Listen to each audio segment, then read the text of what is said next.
Kaixo eta ongi etorriak bertzegun batez magazinera gaur martxoaren 14. eguna da asteartea eta guk bi elkarrizketa izan ditugu gaurkoan.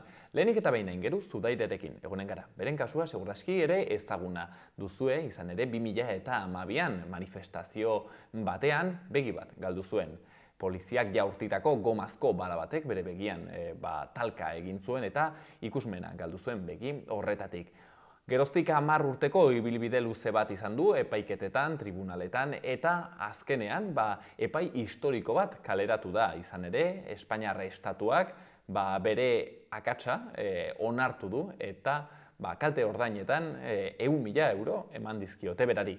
Hau bere erranetan justiziaren zatitxo bat besterik ez da, izan ere beste asko geratzen da egiteko eta gaurkoan horren inguruan hausnartuko dugu alde batetik arma hauen erabilera eta bertze aldetik Espainiar estatuaren eta jentearen impunitateen inguruan. Bigarren elkarrizketan berriz, Euskara kontuekin gatoz gaurkoan, Oiana Irustarekin egonen gara, bera Erreka enpresako Euskara koordinatzailea da eta hain zuzen ere, enpresa honek errekonozimendu bat izan du duela gutxi, sari bat, beren euskararen inguruko lanketaren gatik. Bera kontatuko digu zertan datzan sari hori eta zer den egiten dutena Erreka enpresan, segurazki ere balio duelako enpresa handitzentzat, erreferentzia gisa euskara beren lan horretan integratzeko. Guzti hori baino lehen, has gaitezen betiko edukiekin.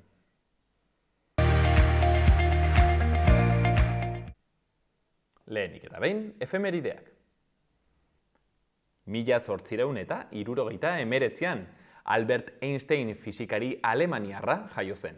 Efektu fotoelektrikoa eta erlatibitatearen teoria garatuko zituen eta fisikako Nobel saria lortuko zuen 1921an.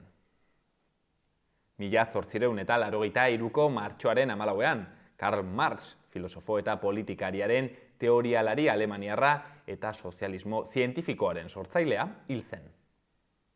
1936an Falange Espainola ilegalizatu eta bere buruzagiak atxilotu zituzten Jose Antonio Primo de Rivera tarteko. Eta 2018ko martxoaren 14ean Stephen Hawking, britainiar fisikari eta astronomoa, bere garaiko ospetsuenetakoa hil zen. Gaurko lerroburu nagusiak.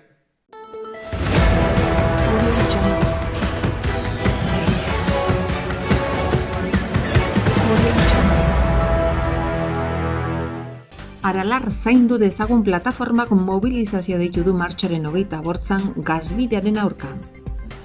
Gobernuak 770.000 euroko laguntzak deitu ditu 2023an txikizkako merkataritza enpresen lehiakortasuna hobetzeko eta ekintzailetza sustatzeko.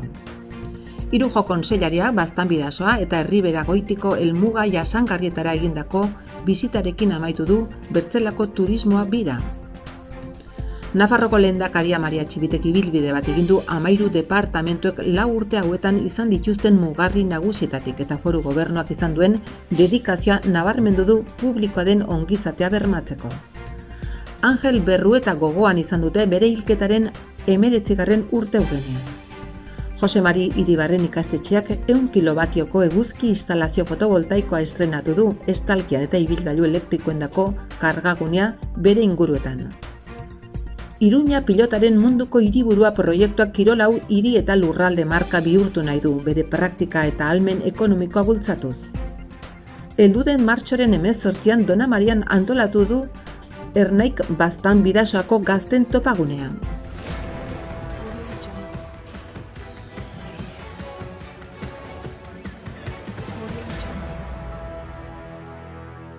Eta ikus dezagun baitere agenda kulturalean zer daukagun. Aste azkenean Patxi Larrainzar eskolan atxaldeko bortzetan Stardog and Turbocat filma eskainiko dute. Baitere Juan San Martinen eta Ritxi Lizarzaren Ainarak dokumentala eskainiko dute Kondestable Jauregian atxaldeko 7:30 eta Rosadiako liburutegi publikoan 6:30 euskarazko irakurle taldea elkartuko da Miren Gorrotxategi Azkunaren 33 ezkil liburua komentatzeko. Hortzegunean, datozen egunetan irri eta negar egiteko hausnartzeko eta hementxe bertan idazten eta taularatzen diren kalitatezko antzerki lanez gozatzeko aukera karrikirin. Kasu honetan, atxaldeko 7:30 Oier Guillanen VHS lana aurkeztuko dute. Eta Martxelo Otamendi Berria egunkariaren zuzendariaren eskutik Euskaldunon egunkaria. Sorrera itxiera eta berria berpiztea hitzaldia eta ondoren afaria txaldeko 7 eta erdietan biltokin. Hortziralean Mendillorriko zibiboxean 7etatik 8etara erdi aroko antzerkia, erritua, drama eta solemnitatea, haren aztarna Nafarroan. Errotze eta deserrotze literarioak zikloan Lurraz beste liburuaren aurkezpen solasaldia. Laba gunean atxaldeko 7etan Iratxe Retolaza, Danele Sarri Ugarte eta liburuaren idazlea Garazi Arrula izanen dira partaideak.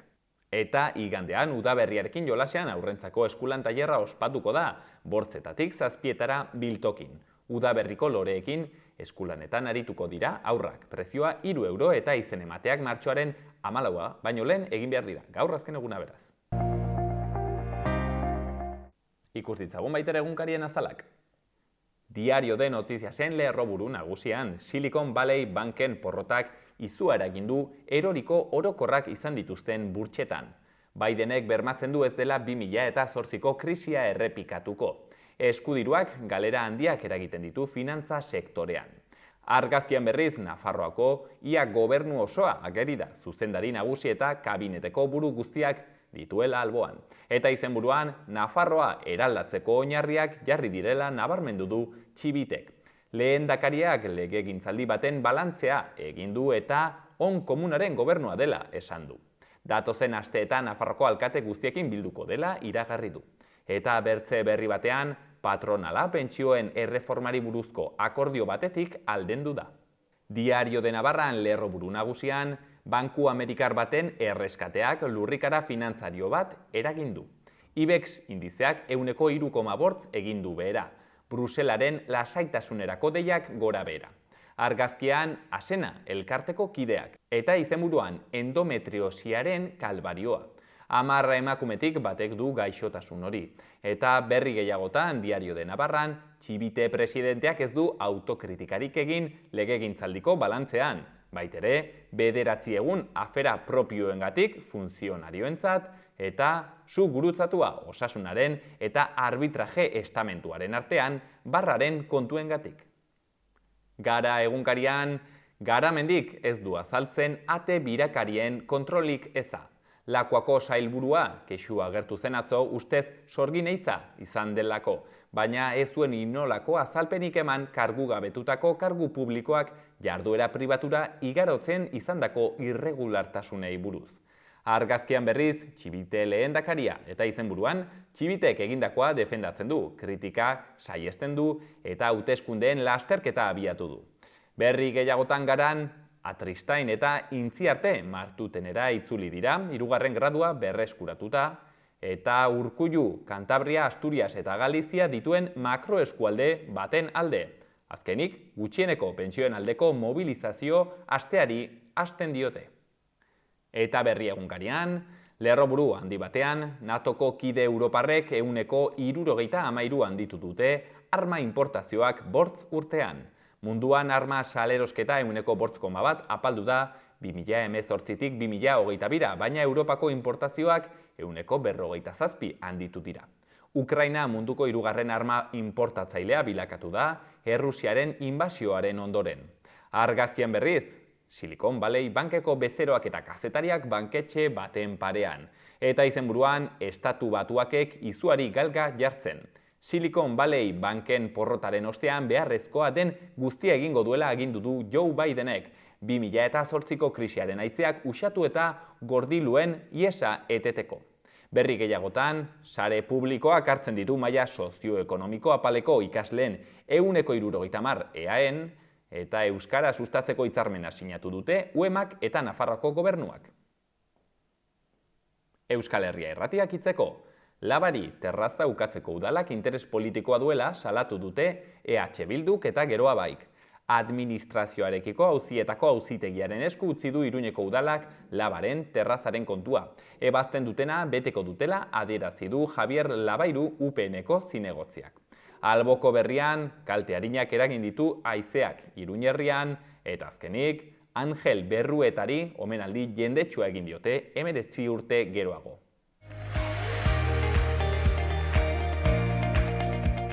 Gaurko eta biharko eguraldia, temperatura asko jaitsiko da ipar-mendebaldeko haizea sartzearekin batera.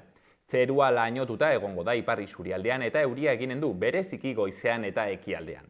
Arratsaldetik aurrera atertzera eginen du eta gauean ostarte zabalak irekiko dira. Hegoaldera hodeiak soilik iritsiko dira. Mendebal osagaiko haizea zakarri ibiliko da kostaldean eta Ebro ibarrean, baina arratsaldean baretzera eginen du. Eta asteazkenean giro eguzkitsua izanen da, egunaren hasieran iparraldean hodei batzuk agertuko diren arren. Goiza aurrera joan ala horiek desagertu eta zerua garbi geratuko da, goi hodei batzuek salbu. Haizeak hegoaldera eginen du berriro eta momentuz indartsua izango da, haizeak hegoaldera egingo du, berriro eta momentuz indartsua izango ez den arren, temperatura maksimoak 4-5 gradu altuagoak izango dira. Arratsaldean kostaldean brisa ibiliko da.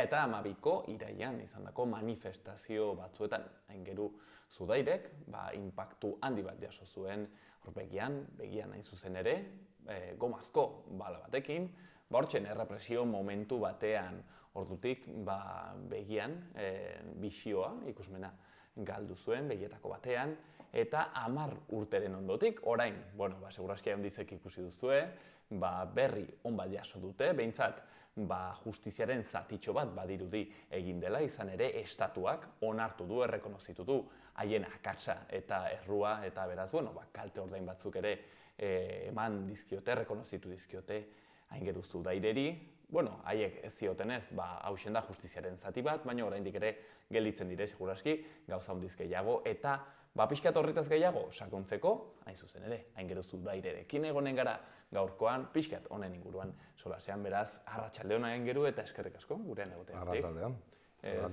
Zer moduz aingeruen berri honekin nola hartu duzu? Pozik, gainera amaitzear dagolako nire bizitzaren etapa garrantzitsu hau, orduan gogoekin ja amaitzeko.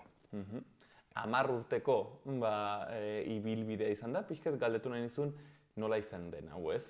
Pentsatzen dut, orokorrean izerdakit, ez ja multa bat bera izaten dela batzutan buru hauste handi bat, olako kontu bat, gainera estatuari implikatzen diona, arazoak, segurazki ere, pentsatzen dut, odisea nahiko korapilatxua izanen dela ez. Gogorra, oso gogorra. 10 urte hauetan egon dira garaiak non ez nekien ezer, orduan hori ere buruari buelta asko ematen dizkio, eta batean informazio garrantzitsu asko, eta hurrengo hilabetetan ezer jakin gabe, orduan oso poka arazo handiekin edo ez dakit nola esan, oso gogorra izan dira 11 urte hauek. Nola zizten kontu hau da, manifestazio horretan 2012an izan zenuen, ez, inpakto hori, eta badakit segiduan erabaki zenuena, uste dut laben eskutik, prozesu judizial bat abiatzea, ez? Hospitalean ikusi genuen neukan zauria oso garrantzitsua zela, orduan erabaki genuen edo pentsa genuen epaiketara eramatea nire kasua. Labekin egon nintzen beraiekin harremanetan eta esan zean aurrera joatea eta beraiek zeudela ekonomikoki eta laguntza emateko eta ni aukera hori izan ez gero beraiek lagunduko zidatela bidea hau eramaten.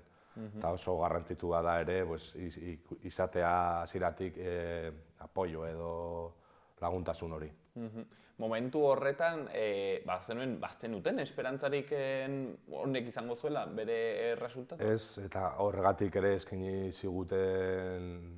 zidaten laguntza, zen hasieratik bagenekien ez genuela ezer lortu behar. Euskal Herrian ez da inoiz holako sententzia bat izan, orduan bagenekien bidean geldituko ginela, eta hala ere aurrera egitea garrantzitsua zela. Orduan erabaki genuen aurrera eramatea, jarri genituen hasieratik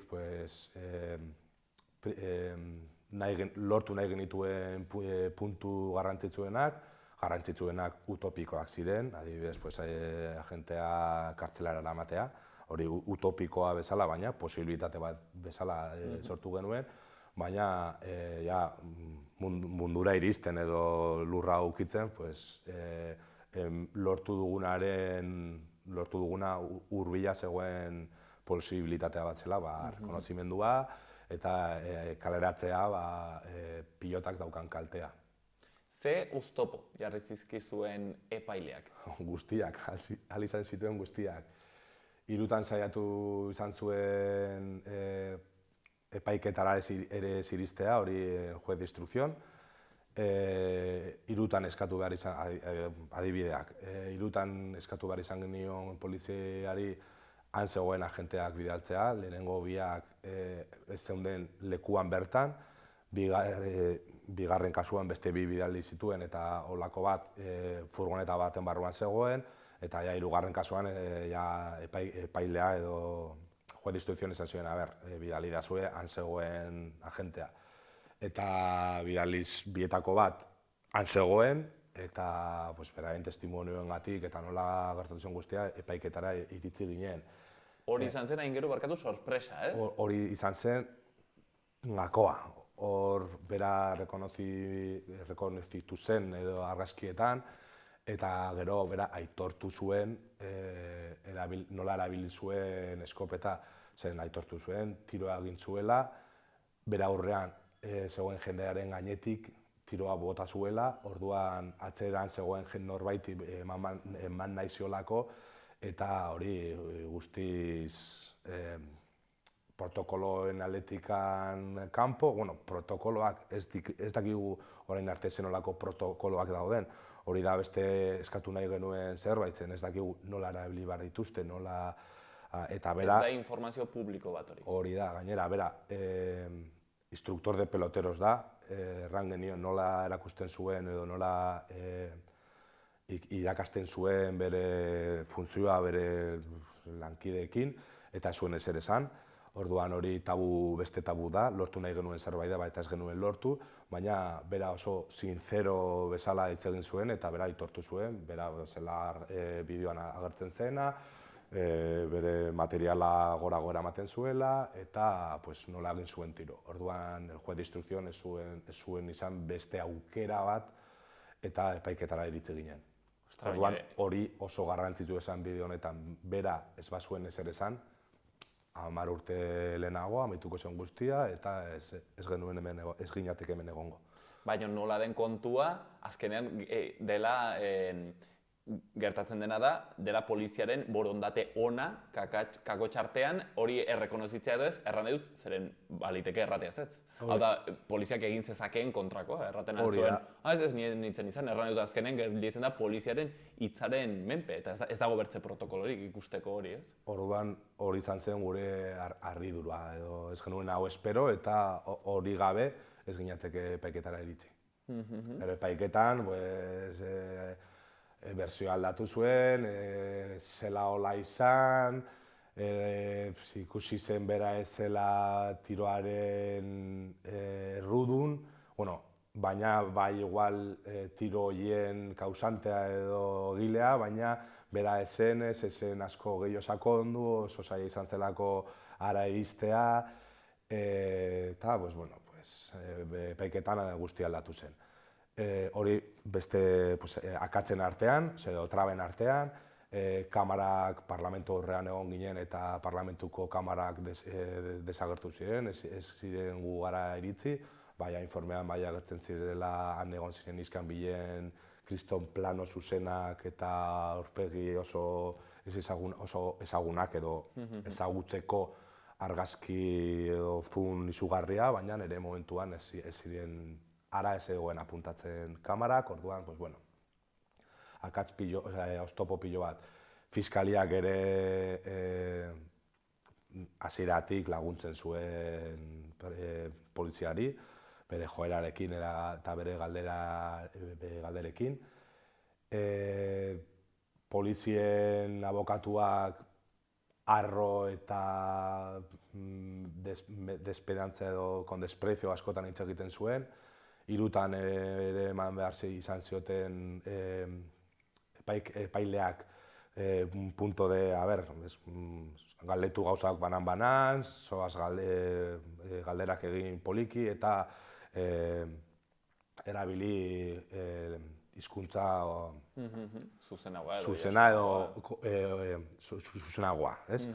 Orduan oso zaila izan zen, eta lortu genuena, lortu behar genuen zerbait, baina oso zaila egin zitzaigun hortik hori lortzea, baina lortu genuen.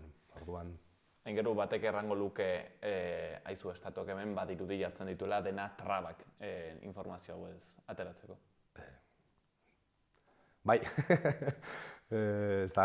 azken finean oso notizia txarra edo publizitate txarra da estatuarentzat aurkeztea edo errekonozitzea egiten duen lana edo gertatzen zaioen arazoak. Eta, kasu honen inguruan, fronteretan egon diren hildako pilo bat, hori ere itxi edo estali nahi izan dituzte, eta hil pilo, asesinatu edo asko egon dira fronteretan, orduan ikusten da argi zenolako joera daukaten. Claro, sistema oso bat ere jartzen du zalantzan, hasten bazara ez, onartzen gauzak. Hain zuzen ere, aipatzen zenuen, zuen kasua, beraz, historikoa da, hau da, ez daude kasua handiz, behintzat Euskal Herrian, non estatuak onartu duen bere erantzukizun? Euskal Herrian, ni jakinda ez daude olako kasuak.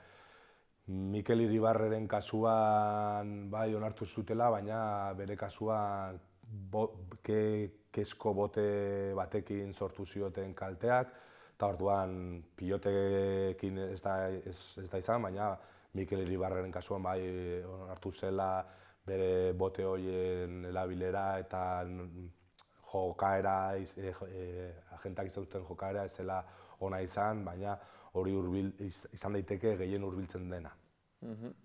Beraz, zuen kasuan behintzat alde batetik, ez, berri ona? Barkatu esatea ere, Kabakasen kasuan ere lortu izan zen epaiketara iristea eta agenteak zerlekuan esertzea, epaiketan esertzea, baina kasu horretan ere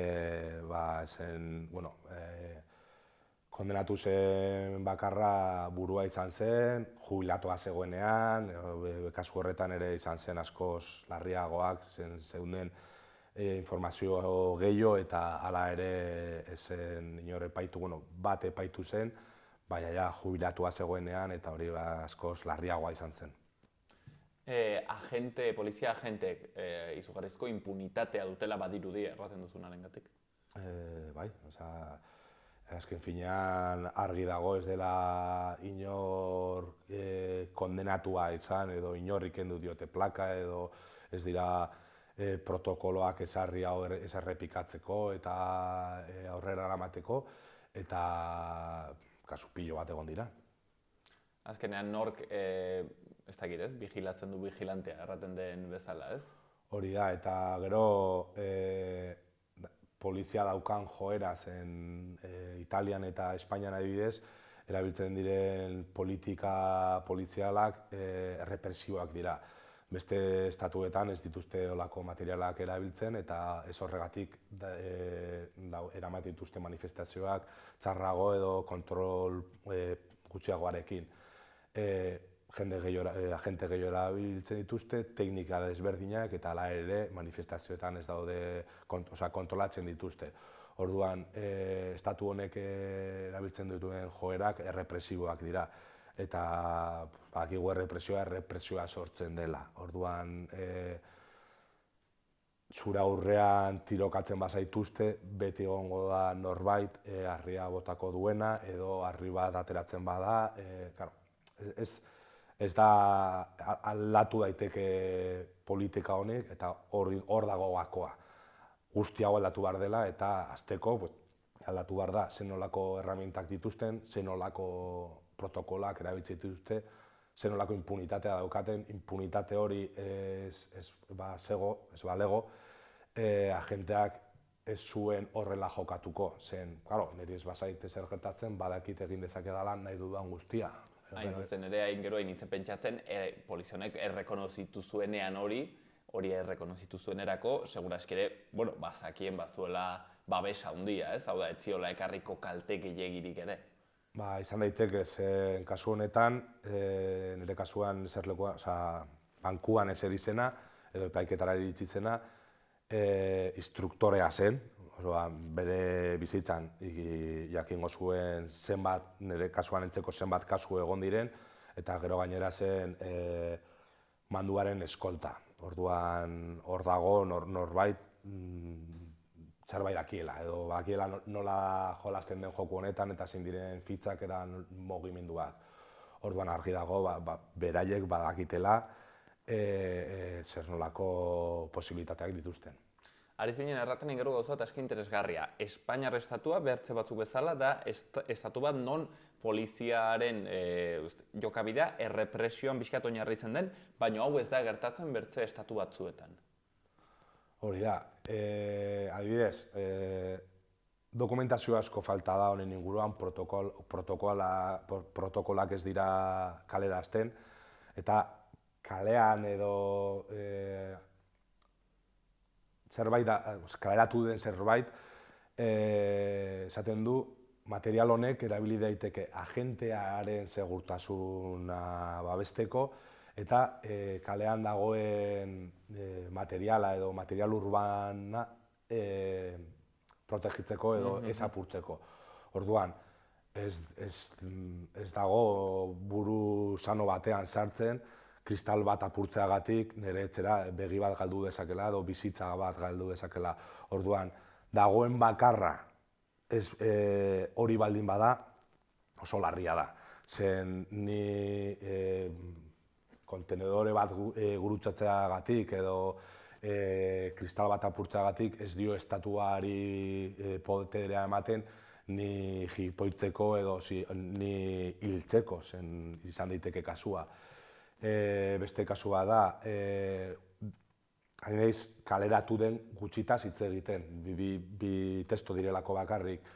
Talde batean norbait harri bat botatzen badu edo joera violento bat izan ez gero, taldea violentoa bihurtzen da. Eta orduan justifikatua erabiltzea...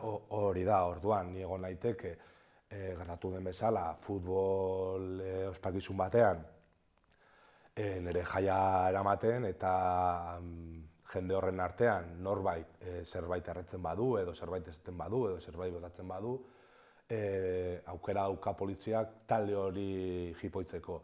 Orduan, dagoen bakarra oso larria da, orduan ikusten ez dena, nire ustez, askoz larriagoa izan daitekela. Orduan, gu eskatzen duguna da, protokolo guztiak ateratzea, epaiketan agenteak esan zuen bakarra izan zen bokatzak edo eskopeta puntan jartzen dena, pilota sartzen den lekuan, pestaina txiki bat dagoela eta pestaina hori izten bada, potentzia gehiago ateratzen da pilota eta irikitzen bada, potentzia galtzen du. Hirietan edo herrietan izten da eta esan zuen Asturiasen mineroekin egon ziren iskanbilak, mendi balda batetik bestera gauzak botatzen zizkiotenez, ara izteko distantzia oso handia zenez, hori izten zutela. Hori izan zuen bakarrak. Naiz eta bera instruktorea izan eta aukera polita edo ona zen protokoloak edo kalerazteko. Baina ez genuen lortu hori. Hau, karo, ezagutzen ez dugun ontzat gero mundu hori, egiten zaigu pixkat, sinesgaitza pentsatzea poliziak erabiltzen dituen arma hauen inguruan ez dagoela ageriko informaziorik, hau da, ez dakigula nola erabiltzen duten hori, ez dago informaziorik horren. Orduan, hori da eskatzen dugun zerbait, gero beste gauza garrantzitu bat da, naiz eta guzti hori kaleratu, talde bat polizian kanpo dagoen organizazio gobernutik jartzea talde bat, non polizi kanpo izatea, gobernu barruan sartuta, eta erabilpen guztiak analizatzea eta ikustea ongi eramaten duten edo ez. Ikusten delako polizien artean sorbaldak estatzen dituztela. Orduan, hori ongi legoke beste estatuetan daudelako. Figura hori badago. Hori da, orduan, estatuan ez dago ez normatibak, ez protokoloak, ez vigilanteak, esan deitu daiteke vigilante bezala, baina ez dira vigilanteak, baina jendea pentsatzeko ikusteko ez, que vigila la gente, eta hori ere ongi legoke estatu demokratiko batean izatea edo... Bueno, hortxen, segurazki ere Espainiarra estatuaren partikularidade historiko eta politikoen ondorio da hori guztia, erraten genuen lehenagoa egin geru ere bai, kamaratik kanpo ezaguna egin dela, Katalunian ere bai, jende batzuk infiltratuak zaudela eta espioitza kasu horiek eta afera horiek ez, eta beraz ikusten da, zenionaren gatik behintzat, poliziaren barnean badagoela nahiko impunitate eta opakotasun, ez dakigu zer gertatzen den. Armei dagokionez, zuek hor kamisetan agertzen denez, egiten duzu, arma hauen, gomazko bala hauen erabileraren kontra iguzu pixkat, zergatik egiten duzuen kontran? Armak direlako, orain arte bolaz de goma ditzen zaie, baina ez dira bolak. Bolak malabaristek erabiltzen dituzte eta frontoietan dauden pilotariek, baina ez dira bolak, dira balaz. Arma batekin botatzen delako, kartutxoak erabiltzen direlako, eta kriston indarrarekin ateratzen direlako.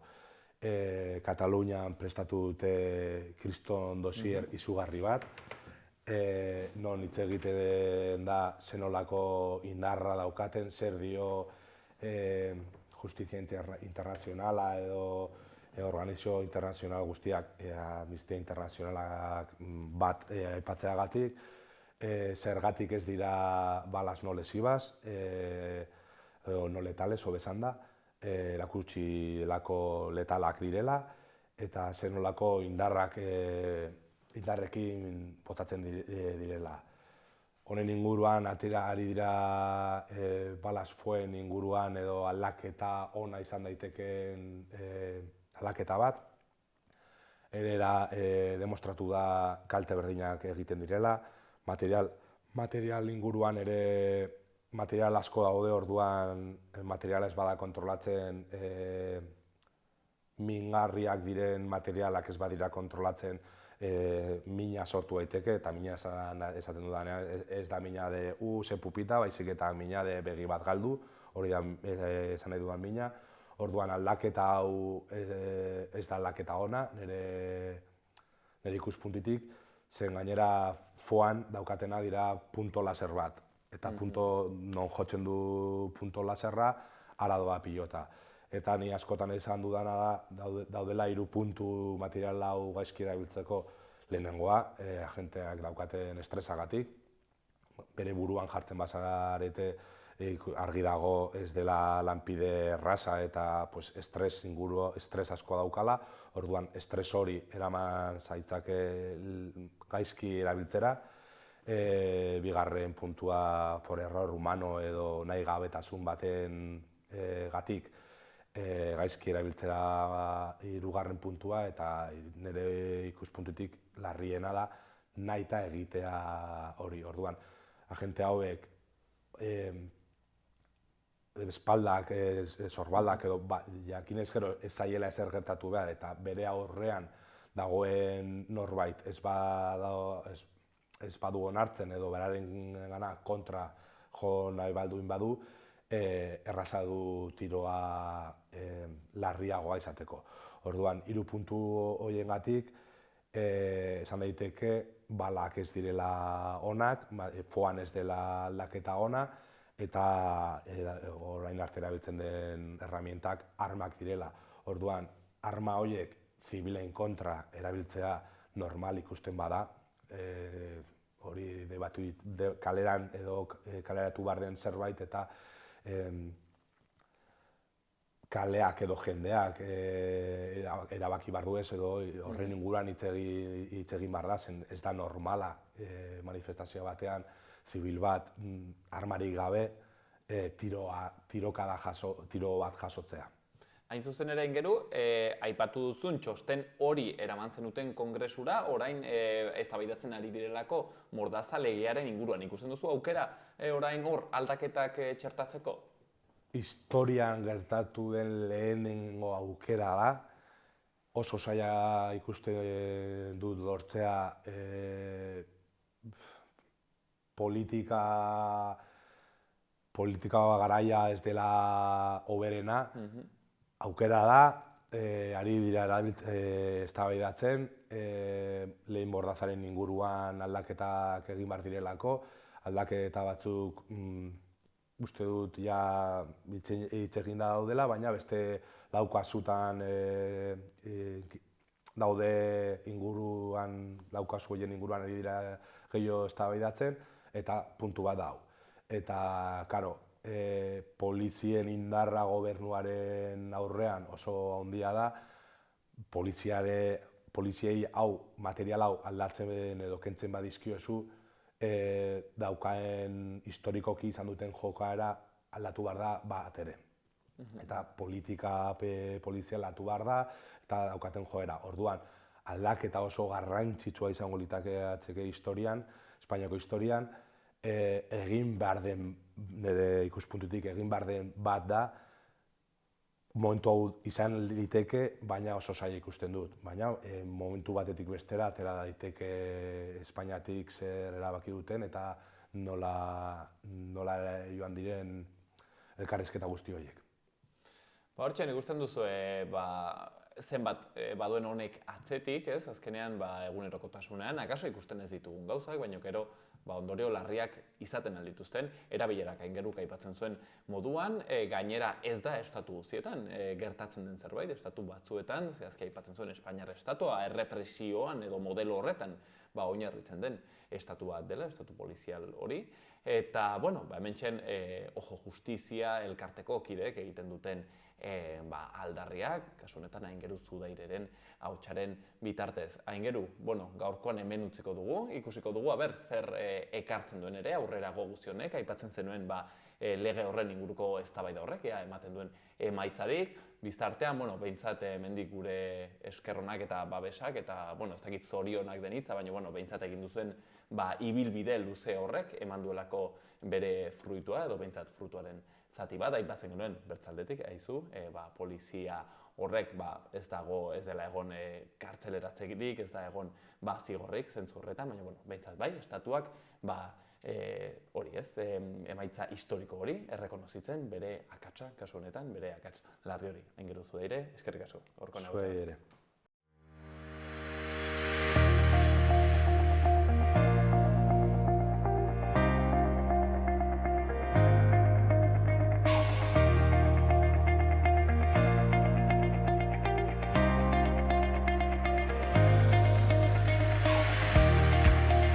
Ikus ditzagun Iruñerriko udaletako albisteak, zehazki Berriozar eta Iruñekoak.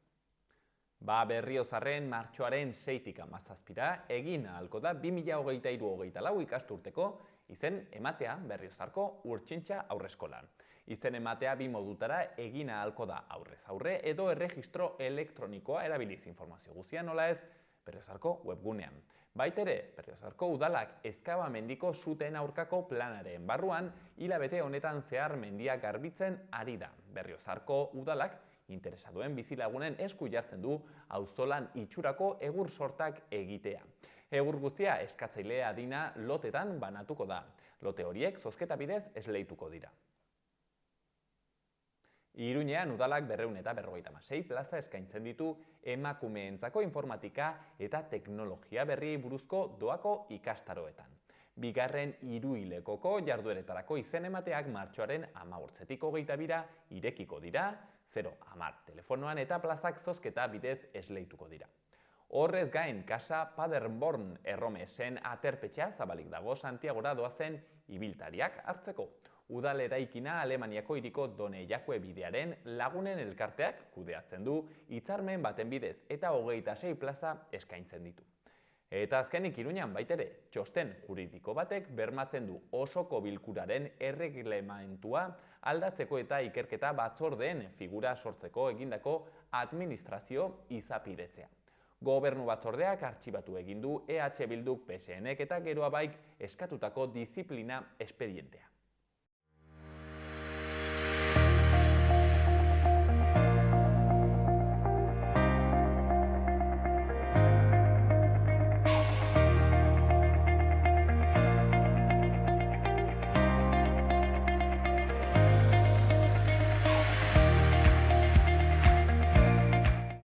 Itzineko batean hemen xaloan aitu ginen solasean euskara eta enpresen inguruko harremanaz, izan ere hortzen teknikari eta udal ezberdinek lan bat atera dutena, Arro Iparralderako ikusteko nola sartzen aldugun euskararen kontu hori, nola integratzen aldugun enpresaren munduan. Gaur hain zuzen ere horren adibide praktiko eta ibilbide bat duena ezagutzeko aukera izanen dugu, Erreka enpresaren bitartez eta izatez duela egun gutxi LH duala euskaraz, saria eman diote, edo egitasmo horren baitan Erreka enpresa honi errekonozimendua eman diote, hain zuzen ere euskararen alde egiten duen lanagatik. Eta erra bezala, haiekin solasteko aukera izanen dugu, zehazki Oiana Irustarekin, Erreka enpresako euskara koordinatzailea denarekin beraz. Arratsaldeon Oiana eta eskerrik asko gurean egoteagatik.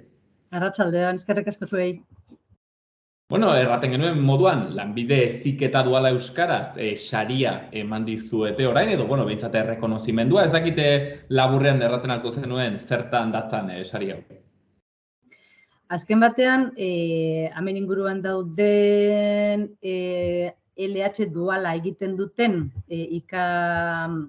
bai Miguel Altuna eta bai Mondragon Unibertsitateak ikasleak guregana bidaltzen dituzte LH duala egitera, eta guk Matzarrekan urte askotan daramagun euskera planaren bitartez euskeraz ikasten ari diranak praktika ere euskeraz egiteko aukera dakate gure enpresan.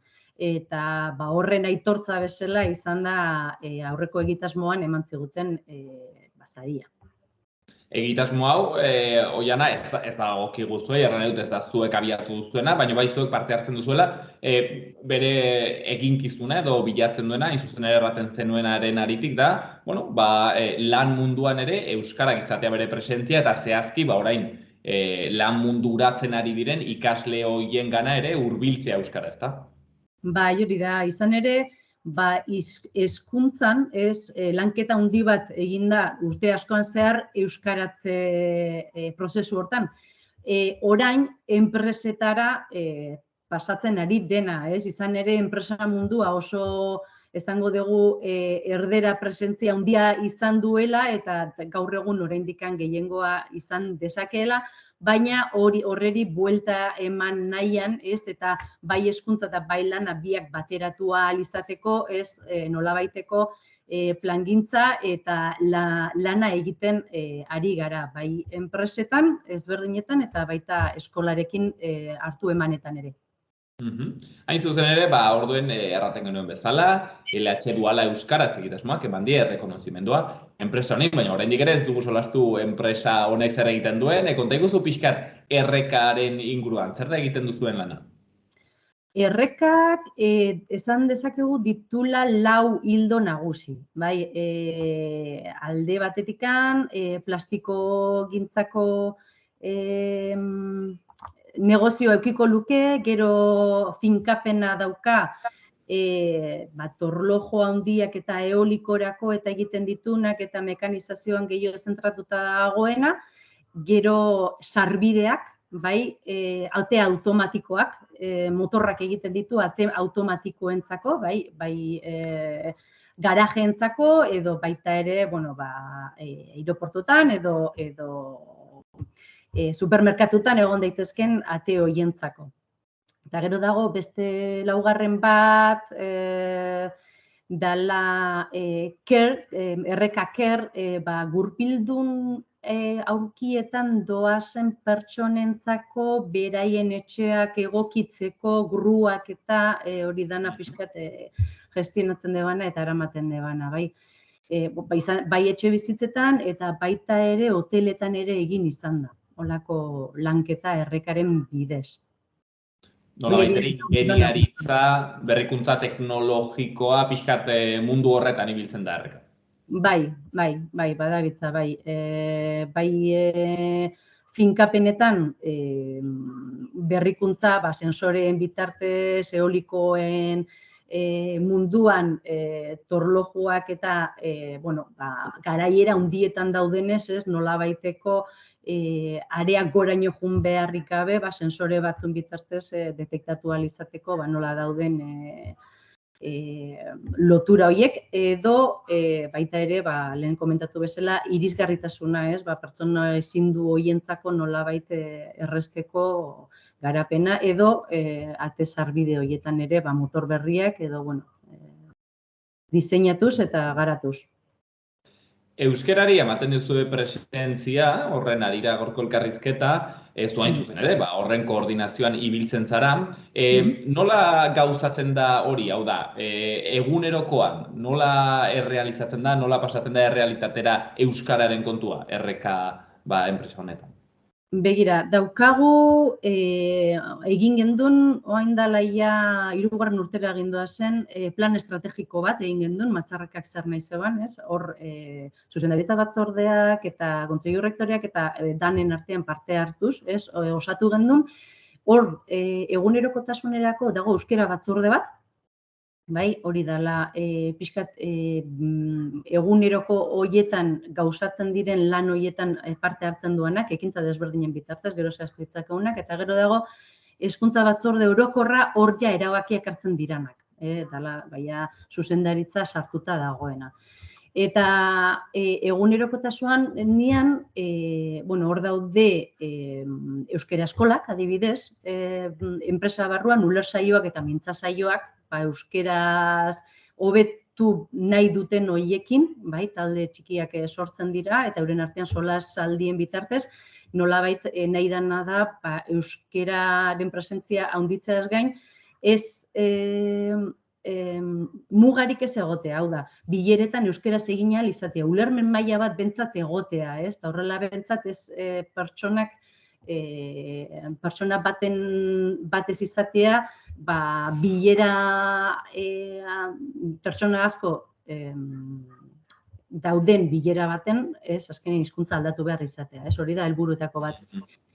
Horretarako eskaintzen dira baita ere bestera bateko formakuntzak pixkat begiratuz pertsona horren egoera bai lanpostutan dagoen eta baita bere egoera pertsonala, eta formakuntza bat eskaintzen zaio.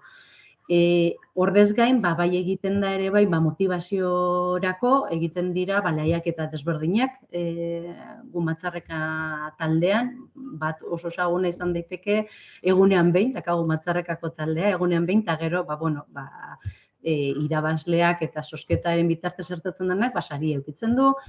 Eta, olako ekintza gero daude zail desberdinetan euskera bultzatzeko egiten diran dinamika desberdinak. Edo baita ere bilerak euskeraz egiteko eusle figura bat izendatuz, nolabait bultzatzeko edo gogoratzeko euskeraz egin behar dela bilera hori. Eta horrelako dinamika txikiak egunerokotasunean bai eramaten dira eta baita ere euskera batzorde horretan zehazten dira eta pentsatzen dira beti ere emun enpresaren eskutikan, bera da pixkat guri laguntzen egoten dana. Eta horretaz gain, hoia da, pentsatzen dut nolabait ere langileen erabilera horretik haratago ere bai, pentsatzen dut hizkuntza paisaia deitzen zaion horretan, zuen letreroetan, halakoetan ere bai, euskarari emango diozuela presentzia eta akaso baitere harretan, hau da, nolabait ere kanpotik etortzen bada norbait, enpresa honekin harremanetan jartzeko, segurazki izanen du euskeraz harreman hori gauzatzeko aukera, ezta?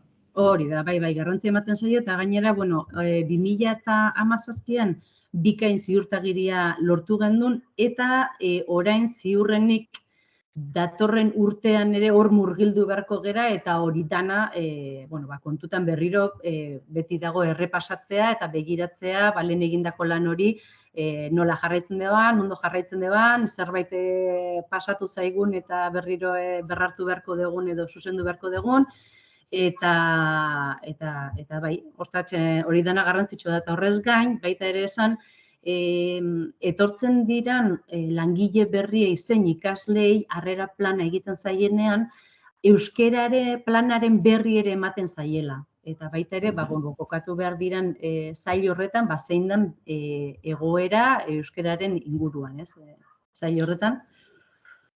Ez dakit kostatzen zaizun Oiana langilekin hor erresistentziak izaten dituzte, ez dakit etortzen da Oianan ikusten dute eta ja erraten dute, adios, pasatu euskerara. Agian, bai, ez da, nik zentzazioa iztakot. Badago, beti, urte asko daramaten pertsonak oso talde txikia da, badago resistentzia txiki bat. Bai, azken batean, euskera hizkuntza oso ezberdina da, bai, eta ez badez ulertzen, ez dezu ezer ulertzen, esfortzu bat da, ikasi behar naiz eta errestasunak ipintzen saiatzen den enpresa, gero zure area pertsonalean ere, eta gaitasun aldetik eta nolako egoera daukasun, hor murgiltzea ere esfortzu handi bada, ez? Orduan batzuk ez daude prest hori egiteko, ez? Orduan eroso egiten zaie, ulertu beharrean, kontra egitea, ez? Ulermenetikan saiatzen gera eta guk nahi duguna da derrigortasunetik egin beharrean nolabait inguruan beharra sortu, bai, inguruak euskeraz hitz egiten baldin badu, ez, langileeri errestasunak emanez mintza praktika eta uler saioetan esan, giro ona dago uler saioetan eta igual probatuko nuke, ze ez da gramatika, ez, betiko gramatika hori ikastea, baizik eta, esken batean egun inguruan, bai enpresan eta bai kanpoan da on hizkuntza hori, pentsatu ulertzera, ez, eta gure helburua da hori, gehiago beharra sortzetik eta ez derrigortzetik, ez. Baina, resistentzia beti dago, txikia, baina badago.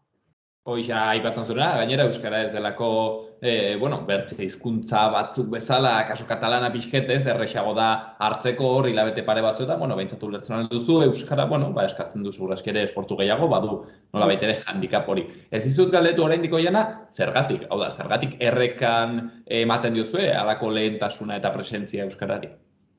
Hombre, gu hasi ginen, 97an hasi zen euskara den plan honen mugimendua, bai, ingurua oso euskalduna da, oso euskalduna. Garai hartan kontutan eduki behar da ikasketak gehiengoak gaztelera zirela. Orduan lan mundura etortzen zen jendea, nahiz eta euskalduna izan, agian gazteleraz ikastearekin presentzia gehiago zaukan, edo errestasun gehiago zan, zuk azaltzerak orduan, beste hizkuntza hortan ikasi zendunez, hor egitea, ez?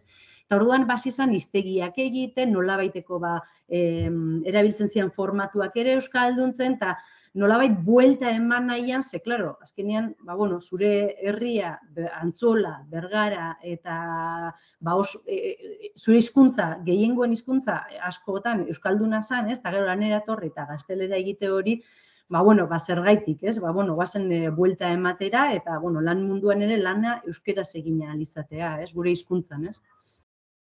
Euskararen ikuspuntutik behintzat nik uste garrantzia handiko afera bat dela, zeren bertzenaz, badakigu zer gertatzen den euskararekin, badirudiela dela, ez?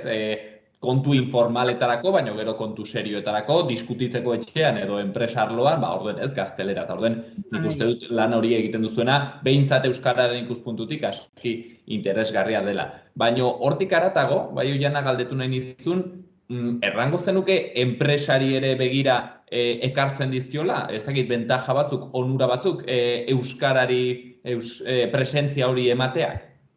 Nik uste dut, onurak bai ematen diola. Azkenean zuk, nik ipintzen dut pareko agian, ez, enpresak ere garrantzia ematen baldin badio berdintasunari, bai, emakume gizonezkoen arteko berdintasunari, ez, azkenean dira balioak enpresak dituenak eta balioak sendotzen dituen enpresa batek, beste nola baiteko seriotasun bat, sinesgarritasun bat konfiantza bat ematen dio kanpora begira, ez? Eta baita barrukoei ere, ez? Baita bertan lan egiten ari dan jendeari, ez? Nik uste dut balioak integratzean, ez? Pertsonak era lan egiten degunak. Orduan, bai gure kultura ere, ezin dugu banatu enpresa kanpoan eta enpresa barruan, kanpo eta barru, ni naiz ni, bai kanpoan eta bai barruan, ez? Bai emakume bezala, bai euskaldun bezala eta bai beste titulu asko ipini dezakedan bezala, ez? Kontziliazioa egon daiteke hor, eta horiek danak nik usten dut enpresa bat sendotu egiten debala eta bai erakarrigarritasunaz, fidagarritasuna eta ematen diola, ez?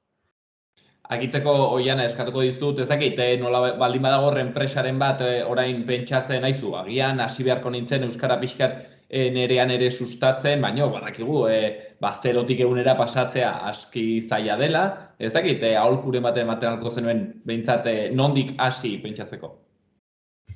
Nik uste dut azkenean pauso txikiak eman behar direla, lehenik aten behin hor garrantzitsua da jakitea hasten dana zuzendaritzatik hasten dan edo betik gora hasten dan, bai? Goitik zuzendaritzatik hasita beti erresagoa da, ez? Ja hor bada kasu babes bat, ez? Eta hor zuzendaritzari esango nioke, talde bat sortzeko non talde horrek balantxo txikiak bere lanean egiten ditun lan horietaz gain, ez? Naiz eta plazo luze bat izan daiteken, ez bere egunerokotasunean denbora gehiegi kendu gabe, baina jundadila pausoak ematen. Eta zuzendaritzaren babesa oso garrantzitsua da. Nik hori bai ikusi detela, hemen Matxarrekan, esaten dizut, plan estrategikoa egindanetikan zuzendaritzarekin, horrek beste maila bat ematen dizu. Eurok ere hartu dute konpromeso hori. Orduan, norberan gandikan betikan hasten baldin bada, norberak erabiltzen ditun paisaiak, bai ordenagailua, bai papelak, eta hortikan hasi daiteke buelta ematen, baina nik zuzendaritzarekin kolaboratzeko gomendioa egingo nuke. Oso garrantzitsua iruditzen baitzait. Eta bestela, ulertua dudanez, orain, bikain ziurtagiriak ere aldaketa bat, moldaketa bat izango du, eta hor maila desberdinak izango dira, eta eskaera desberdinak egongo dira, eta hor ere bai, nolabaiteko ideia bat eukitzeko nondik jo gaitezke edo zer egin dezakegun lagundu dezakela iruditzen zait. Eta bertzenaz, zuek praktikan jarri duzuen, bezalako gauza xinpleak ere, batzutan funtzionatzen dute, egunean behin bezalako talde bat sortzea, ez? Motibazio oso garrantzitsua. Eta gero badaude webguneak ere bai, orain, izena mendikan eukiko deten, non enpresa desberdinak ipini hor zintzilikatu dugun gure praktika onak. Orain adibidez, Bergaraneko Arixanekin horrelako zerbait egitera guaz, Bergarak mugimendu, egin dau lotura bat, bai Miguel Altuna udaletxe eta bai enpresak nolabait inguruko beste enpresak ere euskalduntzeko plan bat zehazteko beraiekin, eta horre praktika onak zintzilikatuko dira, eta beste euskalit usten dut zala, euskaliten, esango nuke zala, baina ez dut aurkitzen nundakaten papela, hor beste maila baten, baina hor ere enpresa ezberdinen praktika onak aurkitu daitezke ideia desberdinak jasotzeko. Eta gainera enpresak hildo desberdinetakoak, ez bakarrik industria baizik eta osasuna eta baita ere beste zera ezberdinetakoak, hori ere oso interesgarria izan daiteke. Erraten genuen moduan, erreferentziazko enpresa bat, euskararen integrazioaren eta lanketaren kontu hauetan, erreka gaur ezagutu duguna. Nire ustez, aski kontu garrantzitsua, azkenean lan munduan pasatzen dugu ordu andana bat, egunero, ez? Normalki 8 ordu, behintzat, hori izaten da ohikoena, baina ez hori bakarrik, gero ere bai, enpresetan erosten dugu, enpresekin ere komunikatzen gara, beraz, ekonomia nolabait ere bai, euskarak presentzia izatean, nik uste du funtsezko kontua dela, eta erraten genuen moduan, gaurkoan, horren adibide nik uste praktiko bat, eta hoixen ikasketak ateratzeko, erreferentzia bat erraten zuen bezala gainera, Oianak, badire webgunean bilatzen badugu, praktika hoien ere adibideak, txostenak aurkituko ditugu. LH duala euskaraz, sari hori errekonozimendua jaso du, errekak, egin handi batean pentsatu dut, Oiana Irustak egin duen lanari esker eta denen lanari esker, beraz gaurkoan guk ere zoriontzea eta eskerrak ematea gelditzen zaigu, Oiana Irusta erreka enpresako euskara koordinatzailea, eskerrik asko, gurean egoteagatik. Zuei, mi esker, aukera ematerren. Ondo segi.